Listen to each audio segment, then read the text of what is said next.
The views expressed on this podcast are Peter Deckham's opinions based on his legal experience, research, and academic work. The podcast does not offer legal advice. For any legal matters, always consult an independent attorney who can assess your specific situation. And now, on with the show. Hi everybody, it's Peter Deckham again, and I'm calling this, it's a stupid economy, stupid. And we're going to face a lot of little nasty details. But before I get into that, I'd like to respond to some of my viewers who've asked a very obvious question.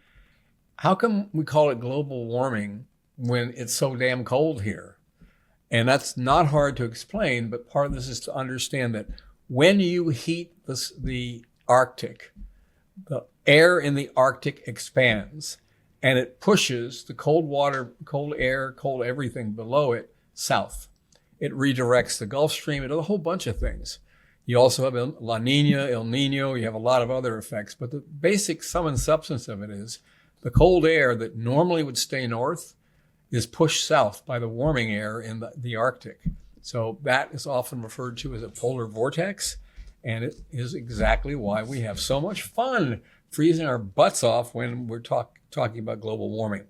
So today, I've got to talk about the economy because the big question I ask myself, look, I've been following the economy for years, and I thought I would do a do-over, and I would just pretend like I knew very little, which may ultimately prove to be correct, and begin to approach today's economy as if I were looking at it for the first time.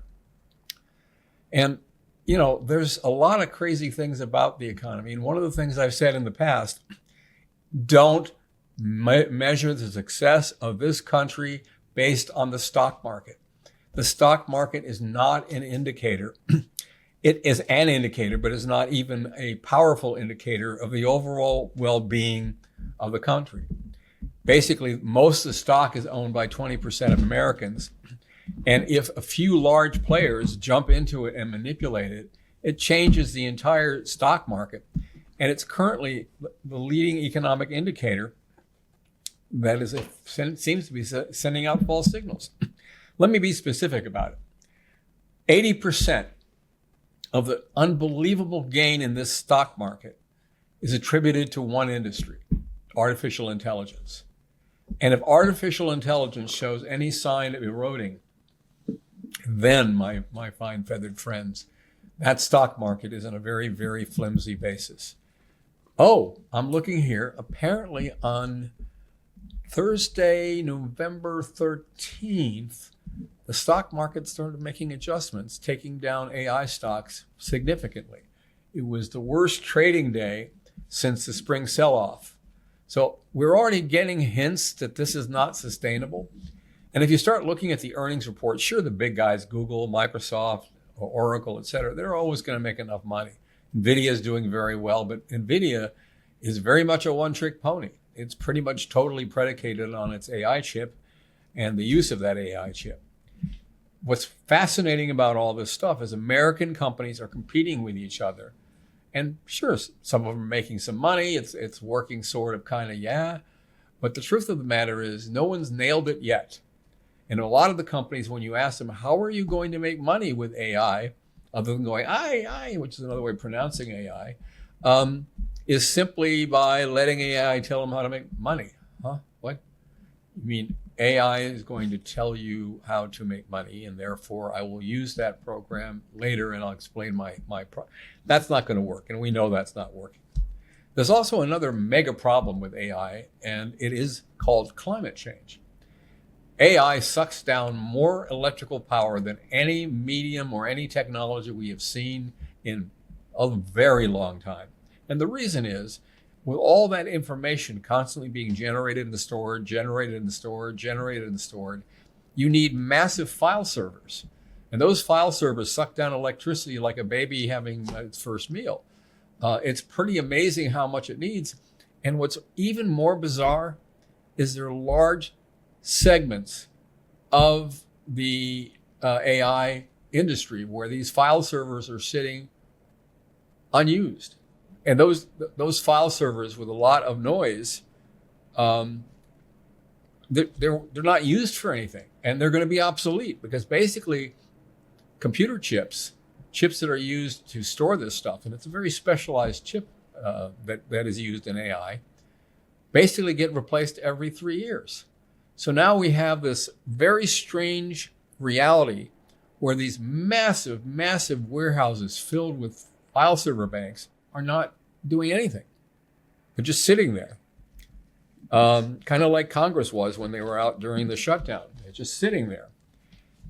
And the stock market beginning to hover and make little noises is a little scary, because if you look at the recent modern economic falls during a time when we did have good regulatory systems operable, you can look at the dot-com fall in 2000 or the subprime fall in 2007, 2008, and you see a whole bunch of similarities.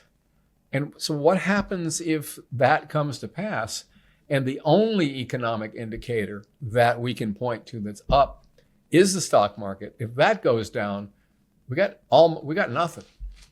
And for most Americans, the stock market is nothing. As a matter of fact, 1 out of every 4 consumers, families, lives paycheck to paycheck. And they are unable, if they got like a $400 bill for a major repair, they do not have the capacity to pay that.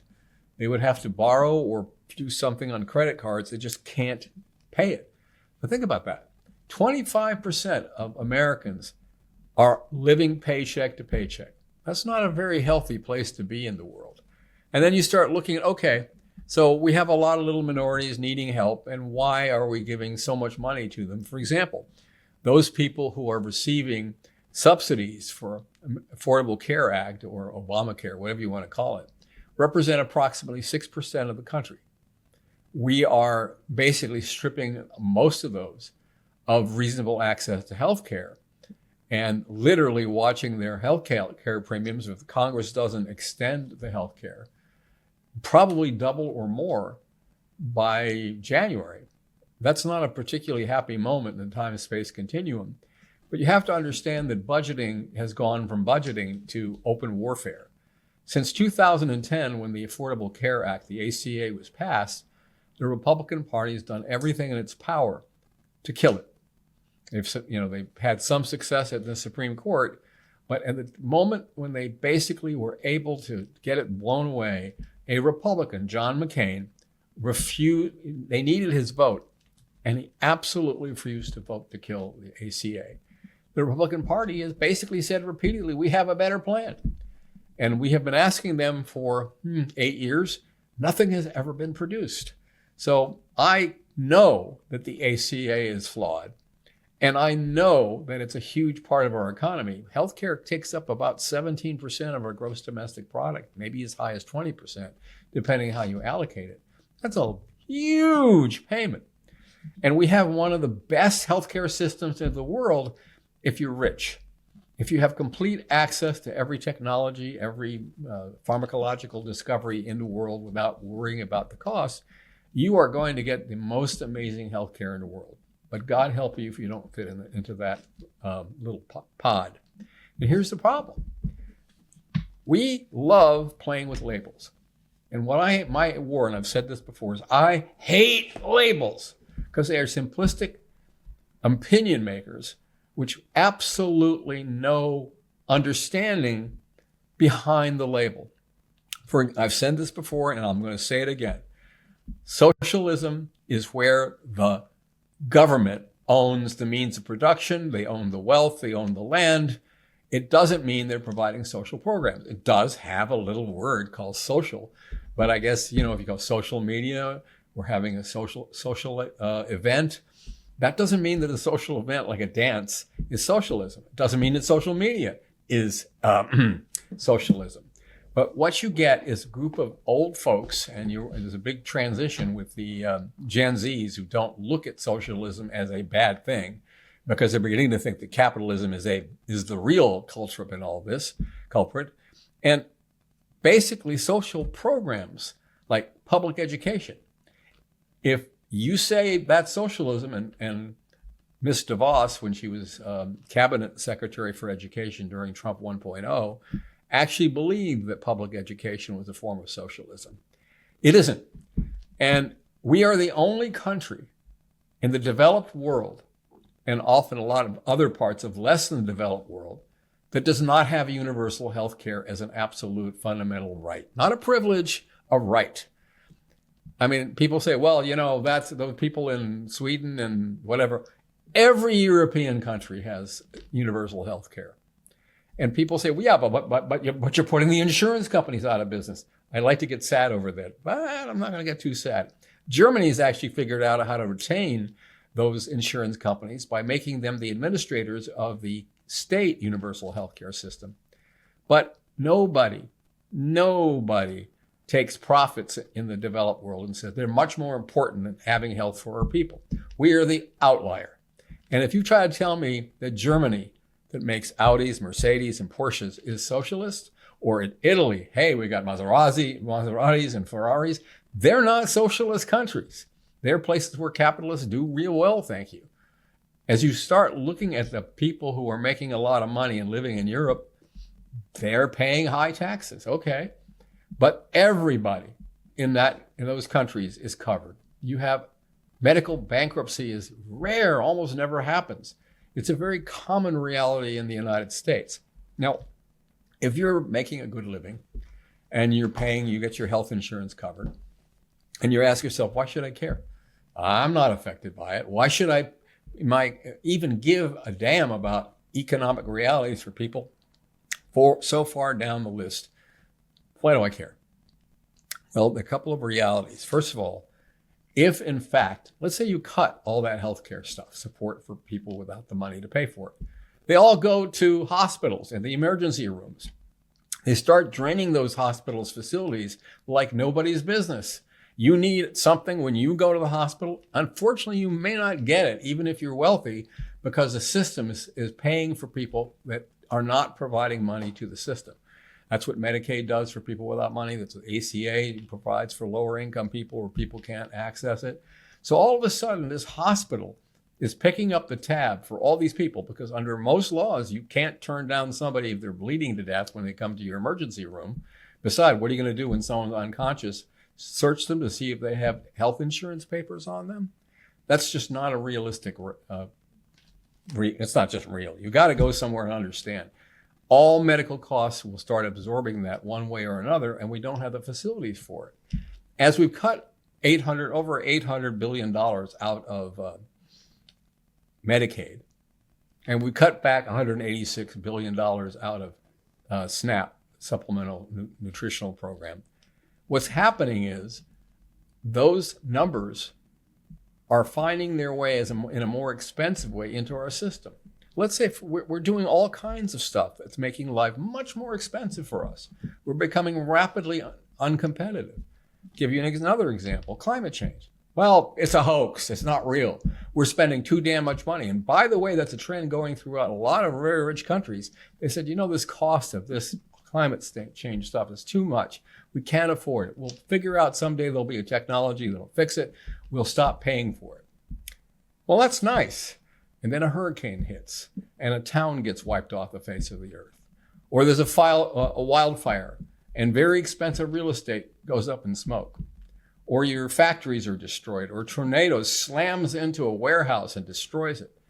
And then you go to the government and say, hey, government, come on over here. Bring your FEMA people. And FEMA is just part of spelling a bone, femur, but it's slowly being unraveled.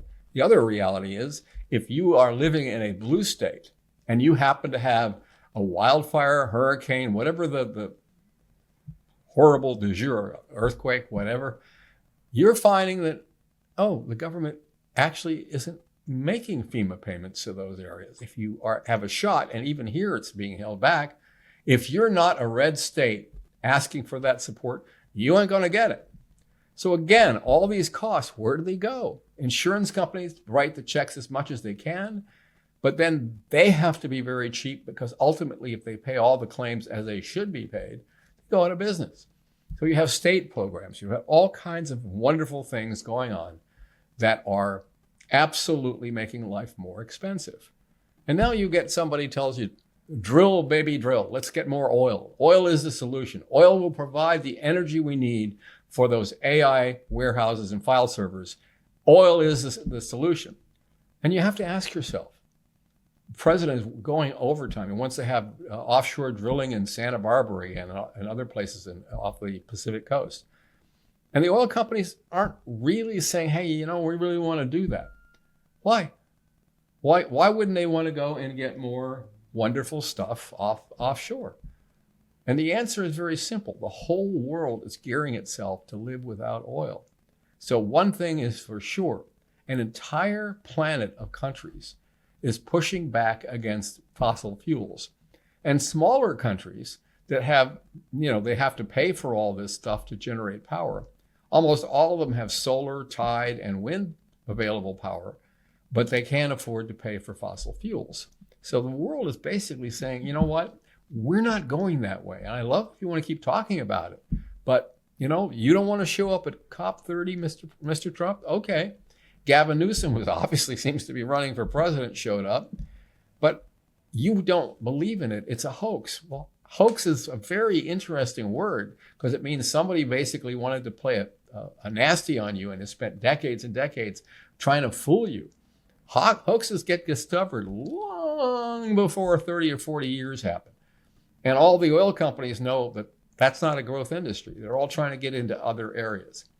But there is one major economy that is driven by AI, but more by alternative energy.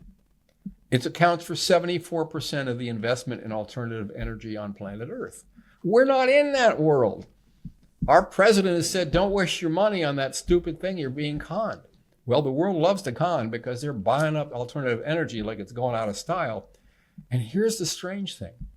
Alternative energy has now become cheaper than almost any other form of energy, unless you want to pedal your bicycle to power your electrical system and you don't want to pay yourself. But that's not going to work.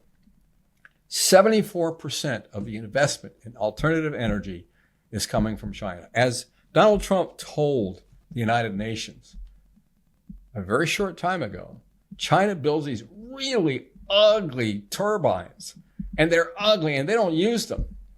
Oh, they're the largest users of wind turbines for electrical power generation of any country on Earth. They're reducing their dependence on coal faster than any other country on Earth. And they manufacture 3 times the number of automobiles that we do in the global marketplace. And virtually every one of them, BYD is the major manufacturer. Go look it up online if you want to see some very spiffy models. There's only one catch, you can't buy them here. But those are the cars that are selling like hotcakes all around the world. And countries overseas are learning if we build the right power generation and recharge infrastructure, we're going to save millions and millions of dollars, billions and trillions of dollars on not wasting it on polluting stuff. And it's cheaper. As a result, there are more jobs growing in the world of alternative energy by far than the jobs that are actually happening in the petroleum world. And you look at high tech, we're leading slowly, as you can sort of see here, into another leading indicator, which is basically the jobs market in the United States. Now, during the shutdown, the government wasn't gathering statistics. They weren't coming up with numbers that people use to calculate what it is they should do and how they should do it. They basically kind of winged it. But there are a lot of private organizations that are doing the kind of data gathering that we get our numbers from that are reasonably credible. They're not the same as the government, although right now I'm not sure how much I trust the government, because if a government agency releases numbers that the president doesn't like, he fires the head of the agency and they reconfigure it. That doesn't seem like a very good idea when the rest of the world has trusted our neutrality in the metrics of our economics as a basis for their buying treasuries and investing in the United States. If they no longer believe the numbers that we're putting out, they won't put their money in the United States. And if they buy treasuries, it's going to be at a much higher rate. And the treasuries are what finances our deficit. So we're killing ourselves by being very, very, very stupid. Not that stupid isn't necessarily a bad thing, because in this economy. If you're stupid, you probably fit right in. I'm very skeptical of a lot of the things that come out of the mouths of different government officials. And I'm very skeptical of promises of what's going to work. When I heard the idea that we have affordability issues, and by the way, Donald Trump has said, that's my issue. I'm going to be the affordability president. I don't think he's going to get there because he has no credibility on affordability whatsoever. Everyone's looking at the tariffs and saying, that didn't make stuff cheaper. Stuff has gone up. Okay, yes, gasoline took a brief dip after the summer, but it does because demand on automobiles driving around on vacation drops. So he's trying very hard to say, I'm the affordability president. And if you look at the polls, he has almost no credibility on that stance. He kind of gave up on the idea that America is going to solve all the immigration problems, and the immigration cruelty that everyone's seeing, invading cities and stuff, has not gone over well with the majority of Americans. That's money we're spending. And by the way, the government is the one thing I've noticed about the Trump administration. He divides the world into winners and losers. Losers need not to be supported. So if you're poor and you're not, educated and you're not producing something, we don't want to support you. But if you're rich and you're a job creator at that level, anything you want. So that's a really interesting way to deal with people. He deals that way on the global stage. He likes, strong dictators because they're strong, not weak. Everything else is woke. I don't know what woke is. I guess woke is defined as anything you don't like if you're a conservative. But okay. He comes up with ideas. Oh, I know how I'm going to get young people to get more homes. We're going to have 50-year mortgages. That's a brilliant idea. I mean, nothing will screw up the real estate market much more than that. It will not fly. It will not happen. I predict it here. What happens when you have people who have 50 years to pay off something, that only applies to young people getting into the marketplace. All of them are going to probably want to get out of it. They're not going to own the house for life. They have kids. They have moved their jobs. There are reasons to get out of it. They now have a basis, a cost basis in that house that they have to now convince somebody else to buy on a 15 or 30-year mortgage, and they have a 50-year mortgage. All I can tell you is sellers in entry-level homes would jack up the prices because the people who buy those homes have an extra 20 years to write it off. They probably save thousands of dollars on a monthly basis. And as a result, why wouldn't they do it? It would destroy the real estate market. It would destroy the aftermarket. So I suspect it has about as much chance of being enacted as I do in becoming the next president of the United States, which is, 0. You knew that already, didn't you? It's so sad for myself. The other thing that I think fascinating is Trump basically trying to figure out how he can sell tariffs to a nation that already knows, number one, tariffs are taxes. They are paid by consumers, and sometimes part of it may be absorbed by the retailer or the wholesaler. But tariffs are taxes. The Supreme Court, in a recent hearing in early November, basically listened to John. I got a gravelly voice, and I'm talking too fast, and I'm going to trying to convince those justices that, number one, tariffs are regulations, not taxes. And two, the president being able to regulate trade has inherently a right to use any tool at his discretion, and that includes tariffs. So he should be able to set tariffs anytime there's an emergency.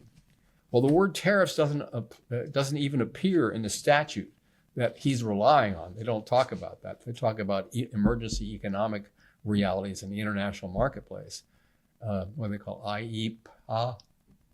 All I can say is, an emergency. So if I've had a trade imbalance for half a century, and it's always been that way, if I wake up on a Monday or maybe even a Tuesday, and I say, you know what? We have an emergency. We have a trade imbalance.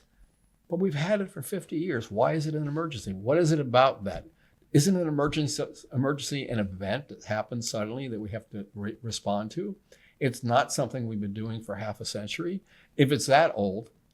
And then you have a very interesting trap that the Supreme Court has made for itself. It's basically determined that if there are major questions, really important issues, That requires that the statute upon which the president is relying to take action must be specific in conferring the power necessary to deal with that with very, very finite, specific, actual words. They used that in 2022 to tell Joe Biden, sorry, there ain't nothing about student loan statutes to give you the right to write that off. That don't work. So they basically sliced him out. They also sliced out a bunch of his environmental rules, saying, the statute doesn't provide for that.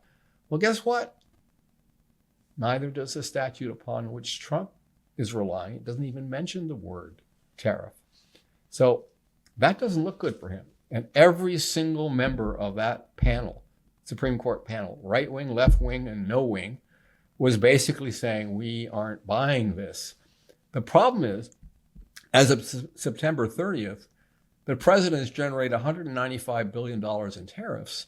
And if those are unlawful, and they probably should be if you're going to apply that major question issue the Supreme Court built itself so high on, it really cannot justify the tariffs. He has no power to do that.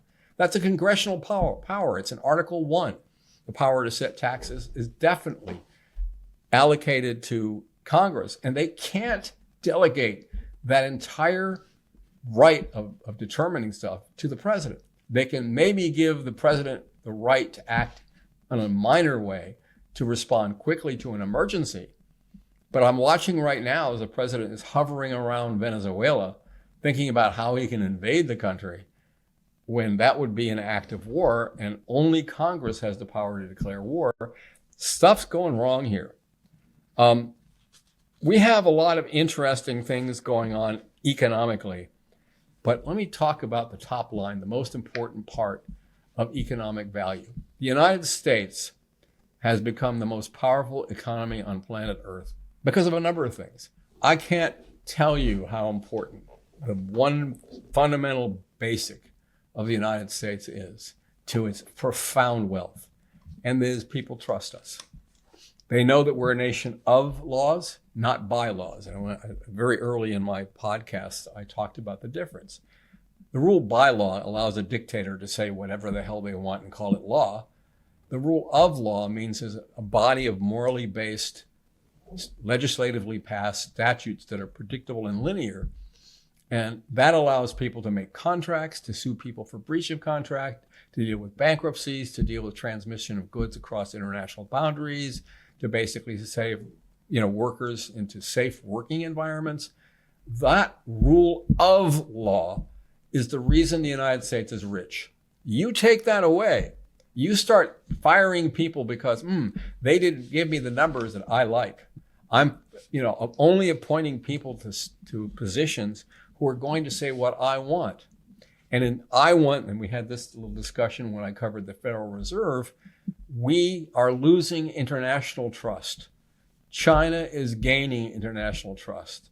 China learned from our egregious mistakes that they need to create predictability in their commercial transactions around the world, just as the United States is blowing it all to hell. If you put tariffs and you change them week to week, doubling, there's an amazing thing that I saw. I'm sure this is going to get reversed because this goes to my very soul. The price of high-level Italian pasta is going to double in price because the tariffs on it are well over 100%. Why in the world do we care? We have tariffs on coffee. We grow very little in this country, a little in Hawaii, maybe a dot in Florida. What is this all about? Why do we have tariffs on Brazil, which is the largest coffee producer on the planet? Because Donald Trump's buddy, Jair Bolsonaro, is being tried for political corruption for doing pretty much the kinds of things that Donald Trump is doing. So he basically said to Brazil, you let that guy go. You stop, prosecuting and persecuting him, and then I'll drop the tariffs back to a meaningful level, which again tells you he's not responding to a particular economic emergency, which is what the statute's about. This is political bullying. Or I'm going to give you $20 billion, little dictator down in El Salvador. Bukala, you get to have this because you're a good dictator. You're a strong man. You took our lousy immigrants and put them in a warm and cuddly prison in San Salvador where they bend over and are naked and get treated and beaten. You did that for us. Well, we're going to give you 20 billion to get your economy going, and maybe more. We're going to buy into your currency to solidify it. And that immediately, we were telling China, we're not going to do anything for you. At that moment, there were large cargo vessels docking in Brazil, loading up with Brazil and other countries there in Latin America. They're loading up on soybeans. Soybeans are the Americans' largest agricultural export. So what basically China said in that little brief moment was, you know what? We'll take care of the soybeans by buying them from Argentina. So we effectively use U.S. taxpayer money to fund a country that destroyed our farmers. Trump said, oh, that's okay. I'll use taxpayer money to make up for it. That's not how you run a country. He's doing stuff because he likes the power. He uses the power of the purse, of the tariff, and it's not being used in the way it was ever intended. That's going to be interesting because if all of a sudden, and his biggest argument, by the way, before the court, John Sauer's grovelly voice talking too fast and explaining stuff that nobody understood because it didn't make any sense anyway. Basically, what he was trying to say is, hey, Supreme Court, you can't reverse this. We'd have to refund, it's got to be now close to $300 billion. $300 billion. We have to refund that. Where's it going to come from? We already cut the taxes to rich people and incurred a deficit of $3 trillion to do that. We're cutting all these medical benefits to poor people, and you're going to make us give back money? Where are we going to get that money? We can't get it from rich people. Rich people are already depending on that, and they're the job creators. Well, I'm the Easter Bunny, and that's not necessarily the way I look at it. Remember when you heard that big Fortune 500, 400 U.S. companies were not paying any taxes or paid tiny little dots of taxes? Where basically the corporation, because of the deductions, accelerated depreciation, accepted areas which are not taxed, etc., basically didn't have to pay tax, even if they were wildly profitable. Well, most Americans were pissed at that, and they may not have been aware in the Inflation Reduction Act of 2022 that Joe Biden included a provision in that. It got passed, which basically did something like this. If you're a big company and you're reporting profits on your annual reports to your shareholders, and you're not paying taxes, you're telling your shareholders you're making money, but you're telling the government, I don't have any taxable income. That doesn't work. So in that one actually was a beautiful infrastructure act. There was a provision that said, okay, we are going to have something we call the alternative minimum tax for corporations. In other words, if you were declaring a profit to your shareholders and you're not paying taxes, we're going to assess a minimum 15% tax on the profits that you're reporting to your shareholders. That way, you can't get away. You can't have your cake and eat it and eat it and eat it and eat it too. You're going to have to pay something. Well, guess what? Trump passes this mega $1 trillion tax cut for wealthy people who don't need it. He's sucking the medical programs and other things dry, which is driving up the price of medical care for every one of us. Your insurance policies, everything you pay, it doesn't matter that you're not in that group. It has a general upward vector on all medical costs, all medical insurance. So you're paying for it through the nose. So at the end of all of this stuff, you're looking at it and you have these trillions and trillions of dollars that should be taxed, and they're not. So Donald wakes up one day and says, hey, Scott Bessent, a rich guy who makes a lot of money when you were on Wall Street, can we set up the IRS over which you have jurisdiction so that they create rules that effectively undo Joe Biden's minimum alternative tax for corporations? Can you do that? Can you? And guess what, folks? It's happened. The IRS has created a bevy of regulations and rules that basically take the law as Congress passed it and created workarounds in the Internal Revenue regulations that allow rich companies not to pay taxes again. So I'm trying to think here, it goes back to that sort of paradigm I mentioned a while ago, and I mentioned in another podcast, and that is the United States is now governed by winners and losers. Winners get everything, losers get actually stuck. And unfortunately, if you're not an oligarch or in that level of earning capacity, you are a loser. It doesn't matter that you're, doing your job and you're doing it well, but the IRS is now undoing that law, not particularly honorably, and doing it very quietly, except I've got a big mouth and I'm talking about it right here, so you know about it. And those regulations are in effect giving little pockets of how you file, what your reports are, and what you are going to pay tax on. And oddly enough, you can go right back to where you were when you weren't paying any taxes, and that's the way it goes. Meanwhile, the United States, as an economic power, is withdrawing from the world. And that's not good. Right now, when you have currency exchanges based on import-export, you're going through a SWIFT code financial system, which is run by the American banks. And now China, Russia, India, and a lot of other big countries are beginning to say, you know what? We don't like those SWIFT codes because it puts all of our traffic through the United States. And we don't trust the United States anymore. We just don't want to do that. And oddly enough, those workarounds are beginning to function. So I feel bad about all this stuff, but what I fear is that people who are making their voting decisions are based on labels or outsourcing to a certain group of people don't have your best interests at heart. And if you're making a lousy 100, 200, 300 or 400,000 a year, you're a loser. Most of us don't look at people like that as losers, but Trump does. And so the rules are being slanted in such a way that if you're in that general loser category, you're going to pay more for everything. And I want to talk a little bit about the difference between a regressive and a progressive tax. A progressive tax says the more you make, the higher your tax rate. So you have different levels of taxation. If you go from one bracket into another bracket, the higher you go, the more taxes you pay. That's called a progressive tax. A regressive tax is like a sales tax. Everybody, whether you're a billionaire or a pauper, if you're buying a certain thing, you pay a sales tax. Now, if you're really, really, really rich, you don't really need to spend a big percentage of your income on basics.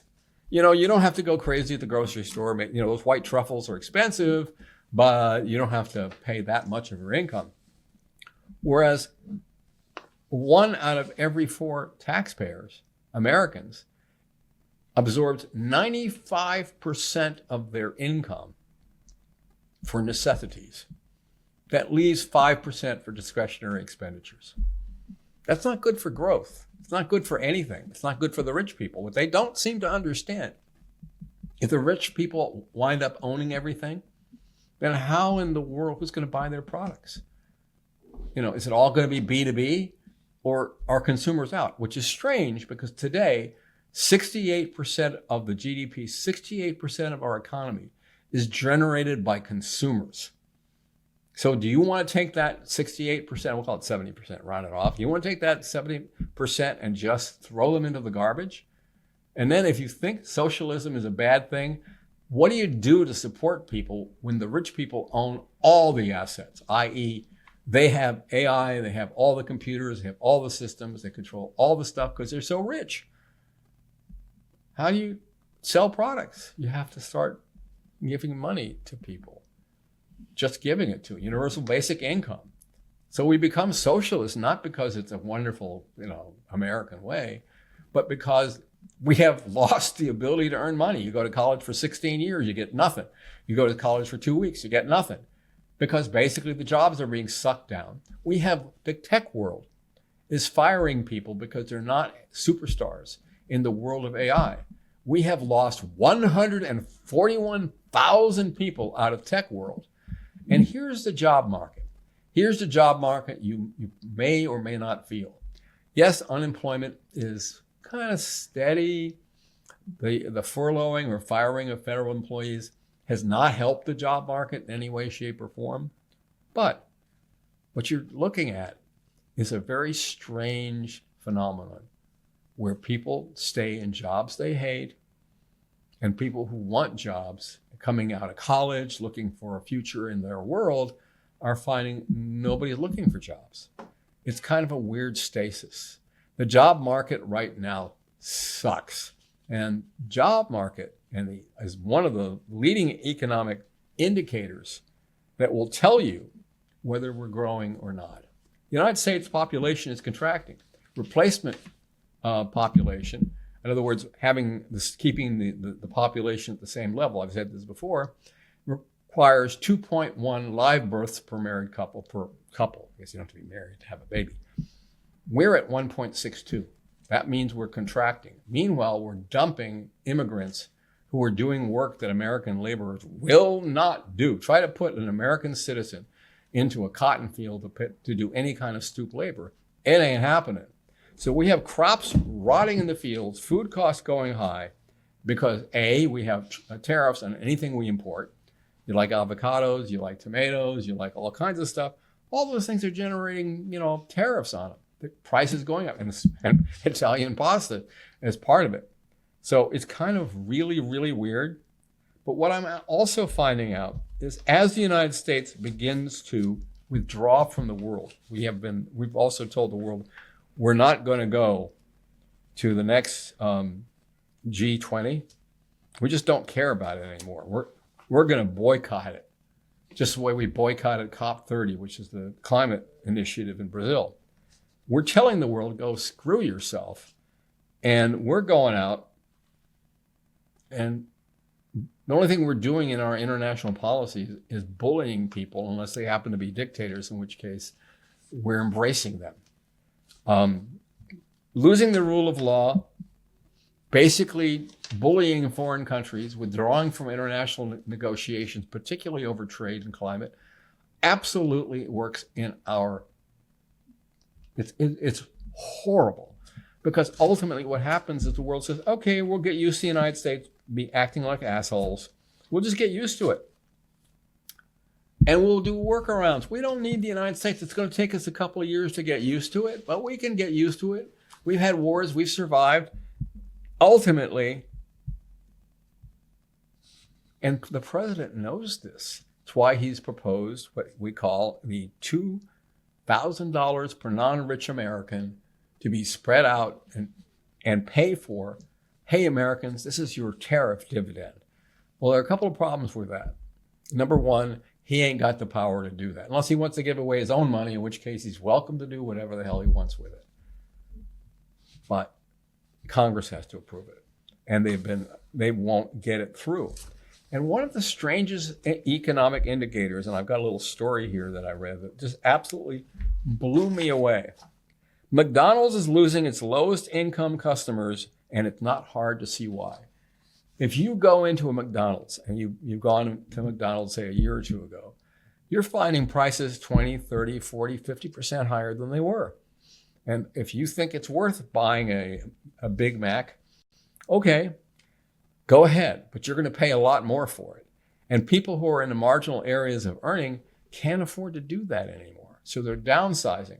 Trump bragged like crazy. Well, you know what? Prices are coming down everywhere. Look at the Thanksgiving meal provided by Walmart. It's cheaper this year than it was last year. And someone pointed out, yeah, you're actually true, Mr. President, but there are also 9 major items from the shopping cart that have been removed. So you're paying a little bit less, but you're getting a lot less. But at the end of all of this stuff, economists are telling you the idea of this tariff thing is a terrible idea. The Supreme Court has trouble thinking that it's going to work. And I'm thinking about what's going on here. We're having the greatest number of layoffs. We had to go around the statistical bend. And we had, let me look at the Challenger, Gray, and Christmas is one of those labor consultancy firms that has metrics about who works and who doesn't. And so these folks at Challenger determined that we're having the greatest number of layoffs in the month of October than we've had in 22 years. We're not going to get the Bureau of Labor Statistics up and running for a while until that happens. But if we're having that, and there's also something amazing, and you really, we're in a no hire job market, but I'd like to take a look at something that should frighten all the bigwigs and major corporations. Gen Z is turning against capitalism. As socialism was an amazing bugaboo during the 1950s, 60s, and maybe even 70s, capitalism is becoming the major bugaboo to Gen Z. The idea of capitalism as a meaningful system to be fair, housing affordability has dropped through the floor.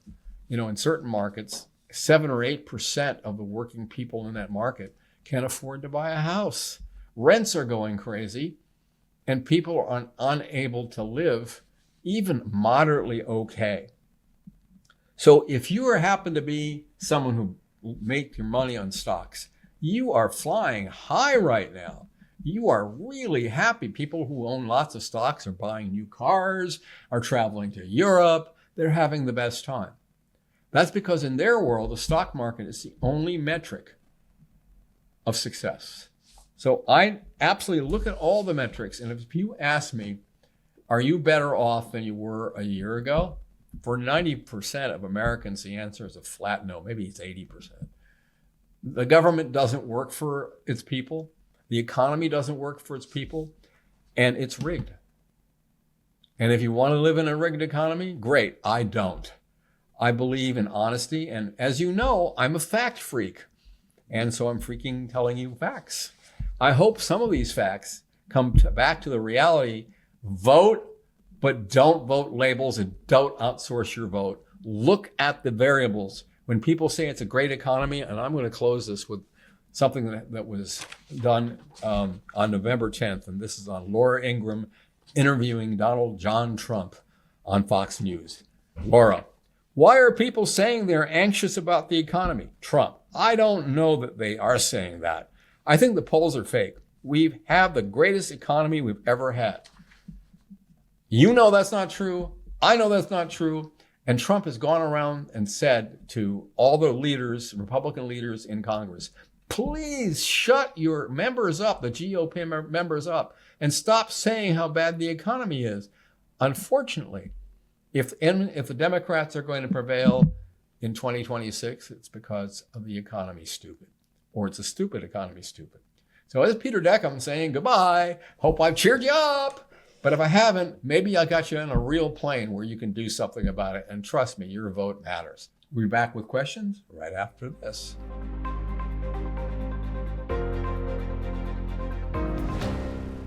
Okay, my first question is, how does a person protect his or herself from the consequences of a rigged economy?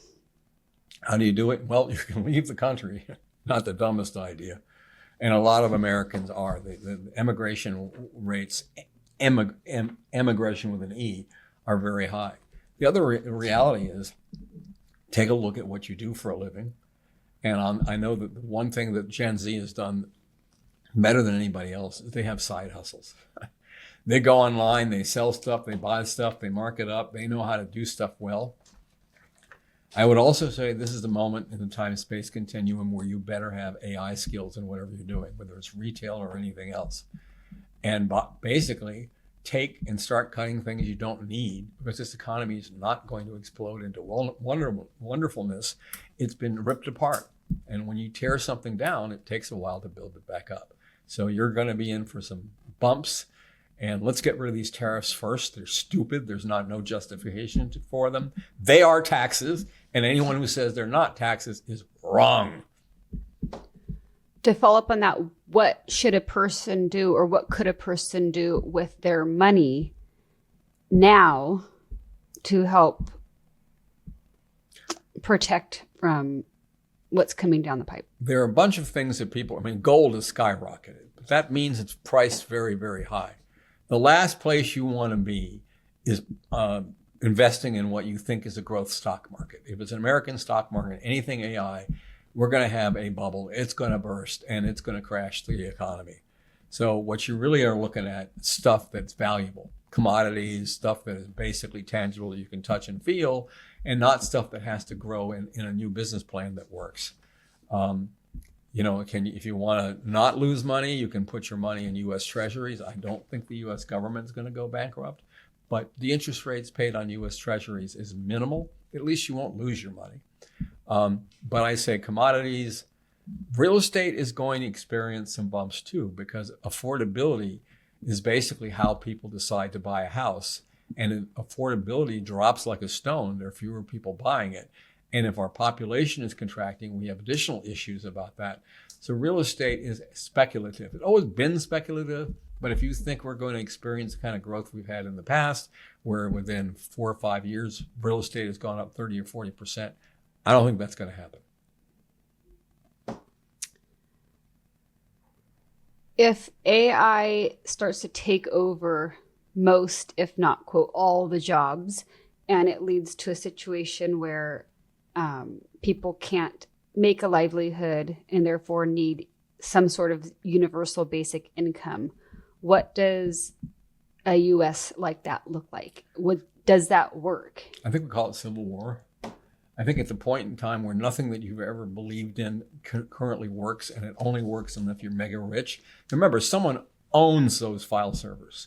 Someone owns all the means of communication. And it's not the ordinary person. You don't own the cables that go up to a satellite. You don't own whatever the satellite they transmit. But you are out. You don't have anything. You're in a country where all the wealth is concentrated. And it's purposely, we have the Trump 2.0 has been the greatest wealth transfer from bottom to top in America's history. We have the greatest wealth transfer from bottom to top of any country, developed country on planet Earth. So we're going in a world where we're absolutely an oligarchy, a plutarch, plutocracy is governing, money talks, and government. You got government officials buying jets. Let's see here. Who bought a $172 million jet? I won't mention Pam Bondi, but I will mention Kash Patel. He may have bought a slightly smaller jet, but it's very useful in going to meet his girlfriend in Nashville, and you, the taxpayer, are paying for it. This is the most corrupt use of American money I have ever seen in my lifetime. And I've seen a lot of corruption at various state levels, but I've never seen anything like this in the federal government. So are you saying that a basic universal income, there would be an element of unfairness to it? It wouldn't just be where people's livelihoods are taken care of financially. There's another component to it. Well, the other component is, why are the rich people getting rewarded for continuing to own all the wealth? And that's really a big question. And we have this notion that capitalism is part of American freedom. Well, it might have been, but it might not be anymore. We need to look at that, and we need to stop looking at labels. When you say it's socialist, it must be bad. Why? Maybe capitalism isn't good. Maybe capitalism continue, but a little more regulation. Maybe we can't let wealth accumulate in such a small number of people. Maybe we really and truly have to figure out how not to concentrate that. We had back in the 1890s. You had these mavens, Vanderbilt, Carnegie, and J.P. Morgan, all et cetera. They owned everything. And we created a new set of laws, the Sherman Antitrust Law of 1890, which has been embellished and increased a couple of times. And we stopped enforcing it about 15, 20 years ago. And look what happened. Europe looks at us like, you're out of your mind. How do you let these giant companies exist? European Economic Union basically says, if you're too big, we'll cut you down to size. The United States says you have to price fix, or you have to get too big by merging and acquiring. If you grow big organically, there's nothing we can do about it. At the end of the day, having too much wealth concentrated in too few people is not good for anybody. So that's really the question that Americans are going to face, and how are they going to do that? Because it's not sustainable. You look at the number of gated communities, ask yourself why they're gated. In any event, it doesn't work, and I will not probably be alive. My son will have to figure it out. Maybe my granddaughter will work it out. But right now, she's at the grandpa stage, so I don't think she's solving the problems yet. You mentioned real estate. How is home ownership a way for people to protect themselves or better situate themselves from an economy that may start to create a lot of pain for people. I don't think real estate is the be all and end all of financial safety anymore. When your population is contracting, I mean, that's just a reality. Fewer people are being born, and we're not replacing ourselves, and we're definitely anti-immigrant. Who are you going to sell it for if the population continues to contract at this level?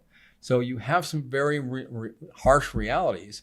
And if we keep playing tariff game and we start causing other countries to basically build walls around us, our interest rates are going to soar. We owe $38 trillion as part of our national deficit, and we pay interest on that every year. 5 years ago, the interest rate we were paying was like 2 or 3%. Today, we may be paying up to 7% to some nations just to sell the damn treasuries. If the world no longer has confidence in the United States, they will continue to demand higher and higher interest to carry our treasuries, or they will dump those treasuries. If they dump those treasuries, or they dump the US dollar, the net inflationary impact on Americans would be catastrophic. And if you keep baiting them, you keep telling people, you do what I want, or I'll tariff you, or I'll invade you, or I'll whatever it is, people don't ultimately react well to that. And China is going saying, keep up the good work, Donald. Yep. By the way, we now have an aircraft carrier that doesn't have that stupid British sloping deck. We have one that even has magnetic catapults. Sorry, Trumpy, we are going to have a bigger and better Navy, and you won't be able to afford to compete with us anymore. I don't know if that's true or not, but I will tell you, China as a competitor blows us away on the economic planes because we're giving it to them. We're saying stupid things and we're letting them build in alternative energy, and we're not in that game at all. They're going to blow us up. Is all of this bigger than one citizen, or is there something an individual can do right here, right now to change the trajectory? I think one of the things Americans don't understand, it's one of the reasons I'm sitting here doing a podcast. Whatever you vote for, that's kind of up to you. But if you have to vote based on fabricated facts and pretend conspiracy theories, you're not actually dealing with reality. So if the average human being will simply say, this is real and I'm going to vote accordingly, great. And for people who are in a little more organizing mode, it doesn't hurt to get your community into the action. It doesn't hurt to run for school boards or secondary positions. It doesn't hurt to go to meetings with senators or congressmen running for office. It doesn't hurt to make your voice heard. I'm hoping my podcast helps, but I don't care whether you vote for a conservative or a liberal. At least vote for the issues, not the labels.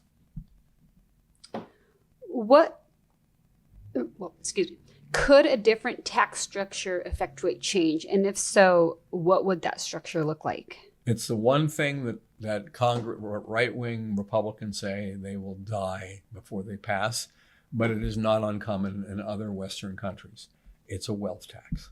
In other words, if you're a billionaire, you have a threshold. If you're below that threshold, you don't worry about it. But if you're over that threshold, someone taxes your wealth. It's like property tax on a house. So you basically say, okay, you've got $1 billion worth of assets. I will tax you 1% to 2% a year of the asset value every year. Your property tax is based on the asset value of your property every year. And without that wealth tax, this awful situation that we're in, where we have an amazing polarization of income, a very tiny number of rich people own 60% of everything. And every year they own a little bit more, and the rest of us own a little bit less. That doesn't work. And if we have to use programs and plans that have worked in other countries, and if we can stop worrying about labels, a wealth tax has a place. Maybe you have a huge, $1 billion deductible. Anyone with less than $1 billion doesn't pay the wealth tax. You go over it. And I think part of what we've got to get is Scott Bessent and the IRS have got to stop undoing statutes that Congress passed in order to make the tax code more fair. You can't keep reinstalling loopholes and putting in new little exceptions where people can make money and not pay taxes. I mean, I'll tell you one scam that sort of went away What would happen is a company that had a lot of patents would basically take all those patents and move them offshore to a company where they didn't own 100% of it. And they would pay a royalty for the use of that patent in the United States that sort of ate up all their taxes. But the value of that asset overseas, usually this was Ireland, would wind up flying through the roof. Eventually they got rid of that loophole. But what was happening in the company in Ireland was growing fat and juicy, and the company in the United States was not paying any tax, but paying a patent royalty literally to itself and deducting it. You mentioned that one of the factors that allowed for the United States to become one of the most, economically powerful is being reliable and our trust. Mm-hmm. You also mentioned that that's eroding. Can that be rebuilt on a global level? Is it possible? Of course it's possible, but it requires integrity and ethics, and those are both things lacking in the government today. You're fighting to get control of the Federal Reserve because you want to control everything. The rest of the world says, oh, so you're making your financial decisions on your currency based on political whim? You're not making it based on economic analysis? That's what you want to do? We don't trust your numbers. Or you have the Bureau of Labor Statistics providing a jobs report that the president doesn't like and is immediately fired. Or you take basically prosecutors that have grown up for 20, 30 years in the Department of Justice, and because they're not blindly loyal to the president's wants and desires, they get fired. You can't do that. At some point, you have to reinstate trust by adding integrity and ethics. One of the great failings of the United States Constitution is our founding fathers assumed that people who were going to assume elective office would be people of good moral character. What happens when you take the good moral character out of the equation and the world says, those are the people running your economy? They're the ones who are telling me what they're making, and they're firing anybody who basically was telling the truth? I'm not going to rely on their numbers anymore, and I'll be damned if I'm going to invest in the United States anymore. You said that Trump divides the world into winners and losers, and you mentioned that if you make 100,000, 200,000, 300,000, you're in the loser category. What is the number that delineates between those two categories, winners and losers? You can be one of those low earners. If you're a massive Trump supporter and you go around telling the world how great he is. If you're making that kind of money and you're being honest and saying the unemployment rate is bad and the ultimate costs are going up, you're a loser because you disagree with Donald Trump. I mean, George Soros is a loser because he disagrees with Trump, even though he's a billionaire.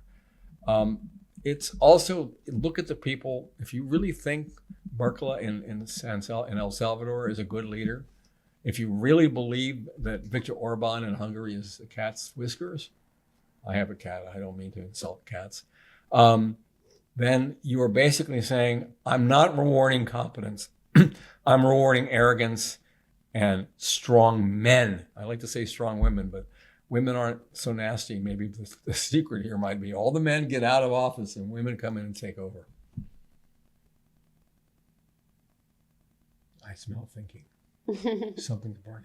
Well, what about for people, if you take out the factor of agreeing or disagreeing with Trump, just on a numbers level, is there a level of income that people normally think that they're wealthy or making it in America, to come to find out the whole system is working against you? There's not a number?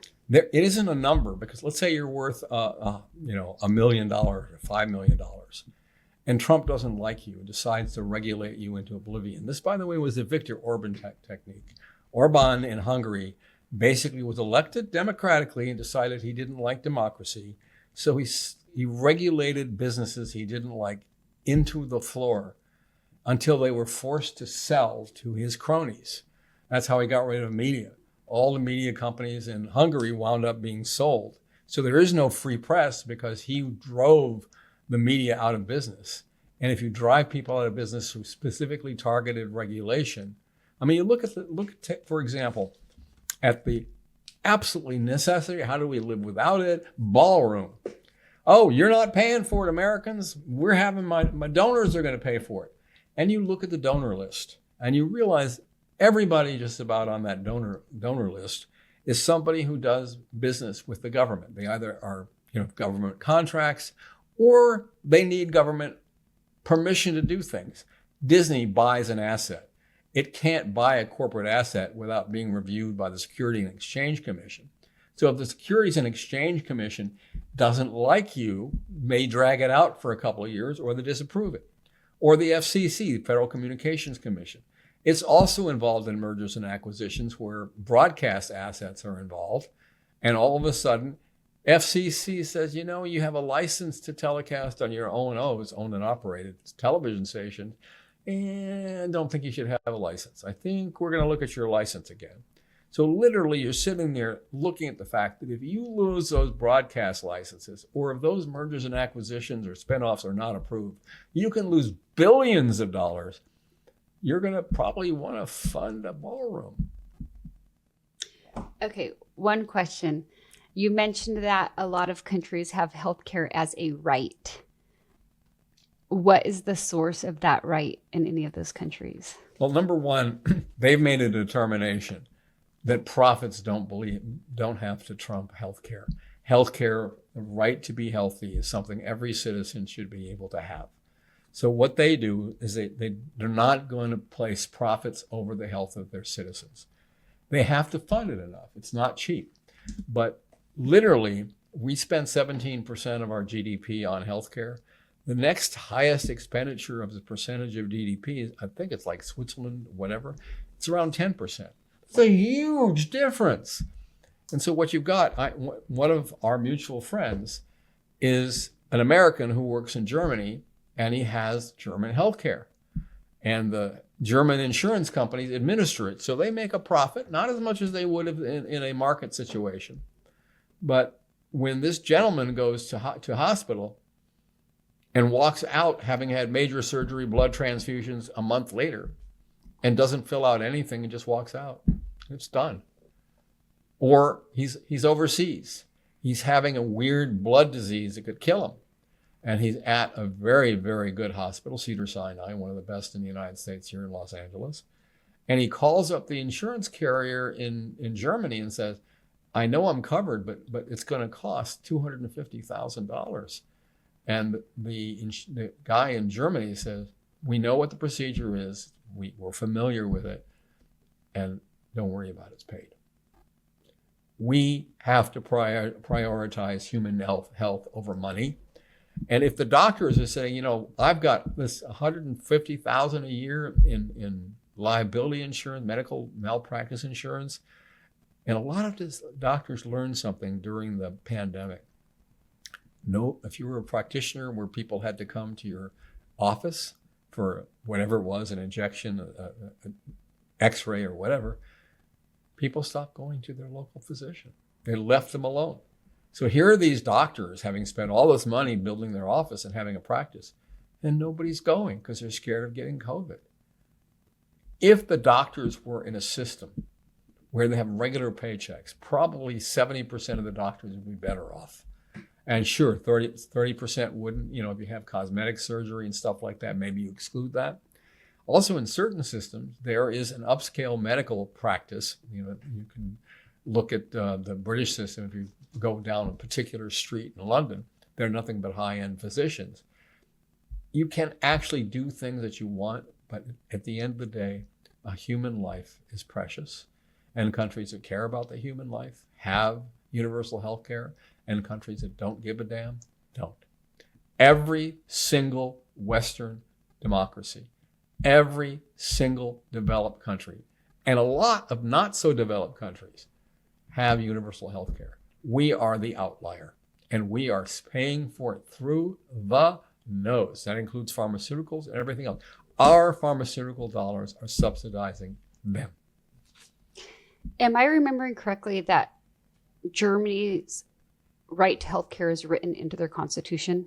I'm not sure whether it's constitutional or not, but it's a basic right. I don't know. Ich spreche nur ein bisschen Deutsch. Can't read it. But. Well, thank you all. And you know what? I enjoy this. It's a lot of work. But, if I wanted to fire my researcher, I would have to shoot myself. So I'm not going to do that. I'm coming back to have more of me next time. Thanks for listening. If you would like to give feedback, suggestions for new topics, or have a question that might be selected for a future podcast, please email us at deckumpodcast@gmail.com. Thank you for listening. Until next time.